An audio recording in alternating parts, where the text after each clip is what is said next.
By the authority vested in me by the State of California and by the Board of Trustees of the California State University System, I now confer upon you the honorary degree, Doctor of Fine Arts, with all the attendant rights, privileges, and responsibilities.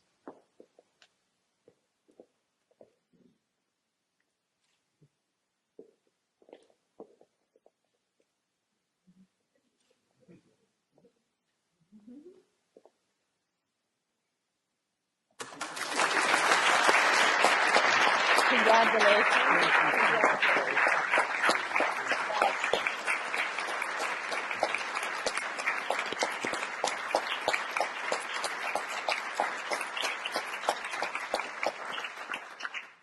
I wanted to say it in the mic so you could hear. Congratulations, Dr. Danziger.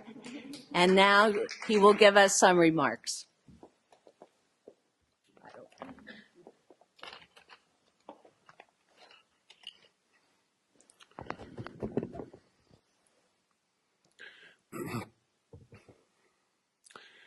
President Harrison, Provost Kuzaribe, Chairman Baines, Deputy Chairman Waters, faculty, my wonderful wife Martha, family and friends, thank you for being here.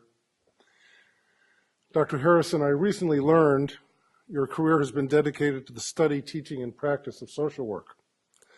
My mother was a social worker, and she spoke often in her last few weeks about how fulfilling, how comforting, how warm it made her feel to have been a social worker. It was an extremely important part of her life.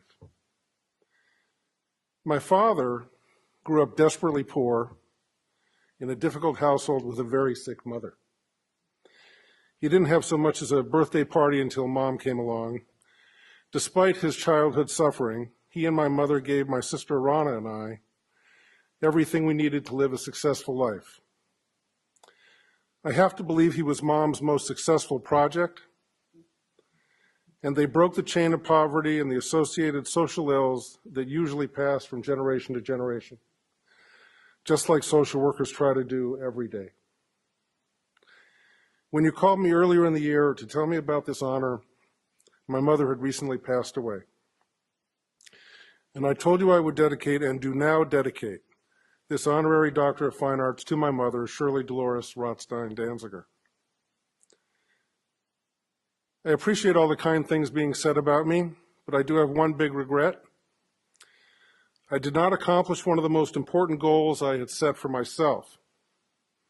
This was to achieve in my lifetime a kind of universal prosperity coupled with energy independence and a clean environment, of the sort we enjoy here in Monterey.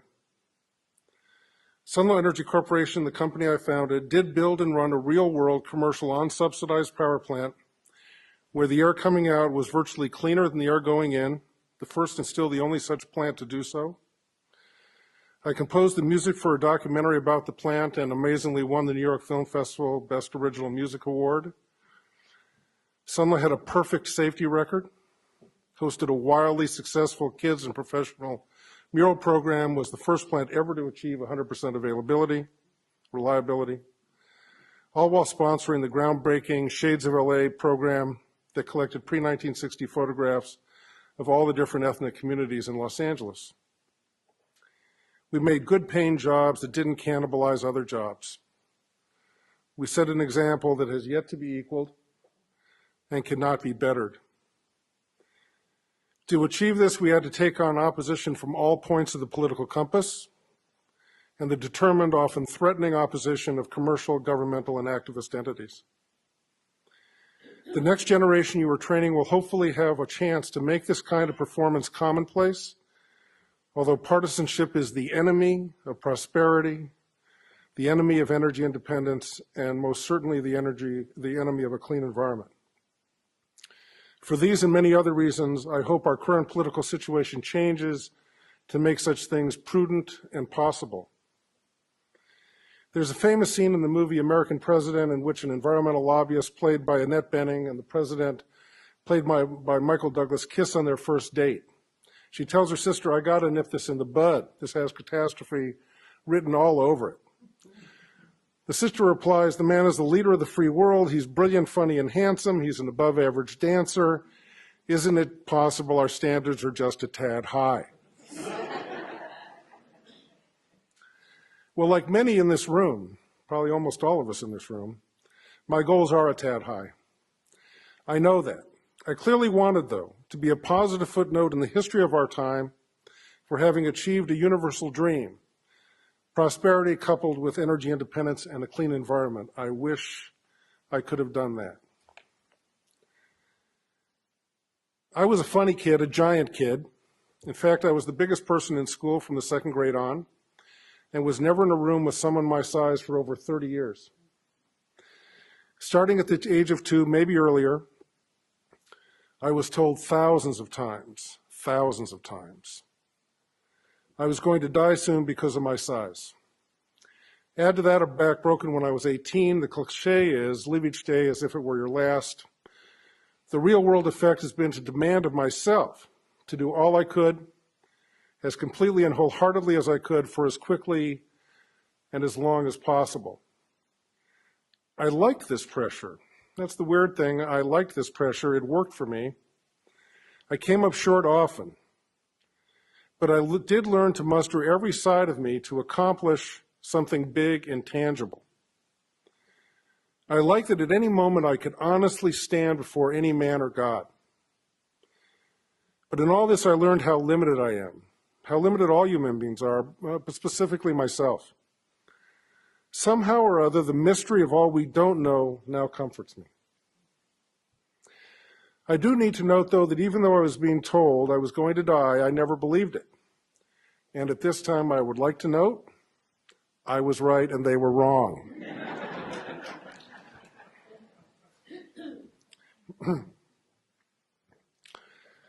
Some have noted the broad range of areas I've been blessed to make a contribution. My experience as a musician, a job that requires innovation and invention every working day, made each new experience, every new area I found a way into, a canvas for my creativity, a platform for invention. I love that. Maybe my biggest break was getting the job at California Institute of Technology's Jet Propulsion Laboratory. JPL at Caltech was a truly elite think tank that I'm told, and I believe still has, more triple PhDs than anywhere else in the world. And at the time was the lead center for all alternative energy research in the United States. I had no undergraduate degree, a second-level law degree, and had only gotten through high school. By the grace of God and the tolerance of the school administration, I want to thank Mr. Tunney, my high school principal, and all the who's here today, and thank you for overlooking a few of those things. I appreciate it. That's a knowing laugh from my sister. Because of my law review articles on solar energy, I was invited to give a seminar at JPL, the first step in their hiring practices. I prepared my talk, The Legal Implications of a 1 Megawatt Solar Power Plant, very much like the one up the hill here at CSUMB. The same exact title. It was a pure coincidence, but they decided to overlook my relative lack of credentials and hire me. When I got the job, Dean Friesen of my law school told me, when one of these guys is telling you the nature of the universe or predicting the future, if they are not floating 6 inches above the ground, it's just an opinion. He told me my opinion was as good as anybody else's, and that was really great advice. After a couple of years at Jet Propulsion Lab, I started planning for my alternative energy company, Sunlaw Energy Corporation. At that time, there was not a single successful alternative energy company in the US, maybe the world. The 16 PhD economists who I worked with at JPL urged me not to be the first. The cliche is that the pioneers get the arrows. The functional problem was the virtual non-existence of experienced banks, lawyers, accountants, insurance agents, libraries, training programs, college courses, engineers, builders, regulators, utilities, or ways to reliably measure ultra-low emissions. It all had to be created. It all had to be invented. And whoever was the first company had to lead these efforts. Who else can? I waited as 3 companies got into the business, then JPL converted me to a consultant, and I started Sunlaw. Within 6 months, all 3 of the companies ahead of me had gone bankrupt. I was out there all alone. It was very naked and very windy. But inventing all day, every day, felt completely natural to me because of my background in music and being taught to invent on a schedule at JPL.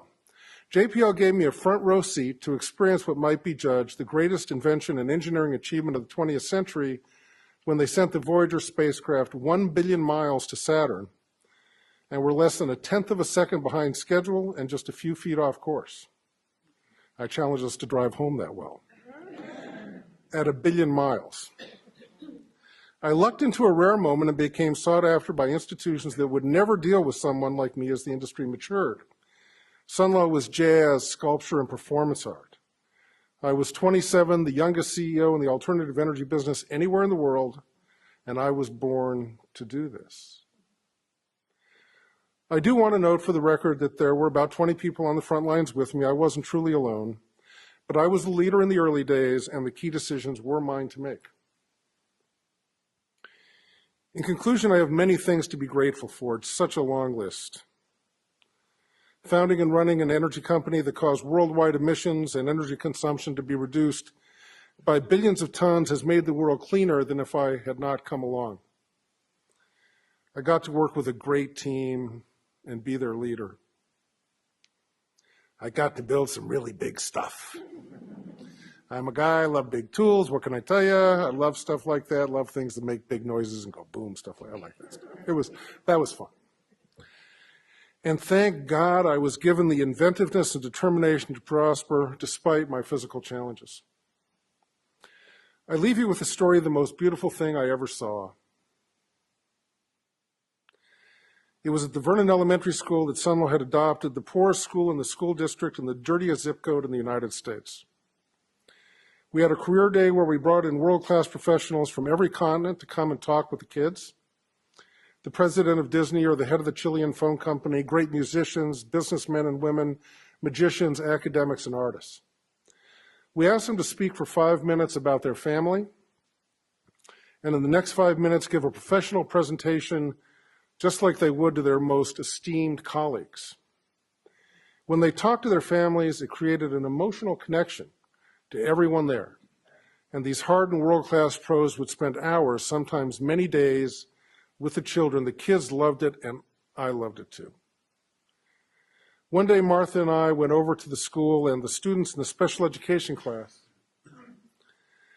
took us into their room and closed the door. They positioned themselves on the empty floor. The teacher put on an angelic toy piano version of White Christmas, and they began to dance. A young girl whose body twisted permanently to the side balanced herself against a challenge boy who could stand straight and proud, and he beamed while she danced as if around the maypole. Several other groups of kids also combined to make their bent bodies part of classic arrangements, moving in time with the music. It was what every artist seeks, a perfect moment. I found out the teacher, this hero, had looked through hours and hours of ballet and other dance videos to find world-class dances that use positions that her students were born to. She showed these kids the beauty in their bodies, where society was telling them they were ugly and unwanted, and they did it. They found the universal beauty in themselves. It was the most touching dance I have ever seen, and not because they were handicapped kids, it's because it was just beautiful. President Harrison, this university and this place we live in is a special place, a blessed place. We are singing a great song, harmonizing with generations past and generations yet unborn. Let's keep the music flowing. Thank you for this opportunity to do a brief solo.